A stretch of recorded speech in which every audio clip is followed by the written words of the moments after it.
வேலுவோட அம்மாவும் அண்ணனும் வந்து சக்தியை வந்து தீர்த்து கட்டுறதுக்கு ஏற்பாடு பண்ணி பேசிகிட்டு இருக்காங்க. அதை கேட்ட வேலுவோட அண்ணி வந்து இதை நான் விடமாட்டேன், அவங்கள வந்து நீங்கள் வாழ விட மாட்டேங்கிறீங்க, சொல்லிடுவேன் அப்படின்னு சொல்லும்போது பயங்கரமாக வேலுவோட அண்ணன் கோவப்பட்டு கரெக்டாக அவங்க அம்மா உள்ளே வராங்க, என்னை விட்டுருங்க ப்ளீஸ், நான் வெளியில் சொல்ல மாட்டேன் அப்படின்னு அவங்க அண்ணி கெஞ்சுறாங்க.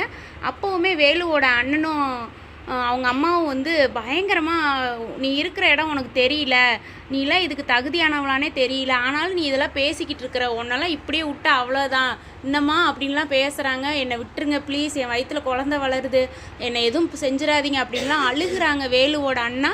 அப்போவுமே வந்து எதுவுமே கண்டுக்காத மாதிரி திமிரா வேலுவோட அம்மா வந்து பயங்கரமாக பேசிக்கிட்டு இருக்கிறாங்க. 2 பேரும் சேர்ந்து திட்டி தள்ளி விட்டுறாங்க, கீழே விழுந்துடுறாங்க. அதை வந்து வேலுவோட ஒய்ஃப் தான் வந்து டக்குன்னு சக்தி தான் தூக்கிட்டு போய் ஹாஸ்பிட்டலில் சேர்க்குறாங்க. இதை பற்றி நீங்கள் என்ன நினைக்கிறீங்க? வேலு வந்து சரியான அடி அவங்க அண்ணனுக்கும் அவங்க அம்மாவுக்கும் சேர்த்து கொடுக்கணும்னு நான் நினைக்கிறேன். நீங்கள் என்ன நினைக்கிறீங்கன்னு கீழே கமெண்டில் சொல்லுங்கள். பிடிச்சிருந்தா ஒரு லைக் கொடுங்க.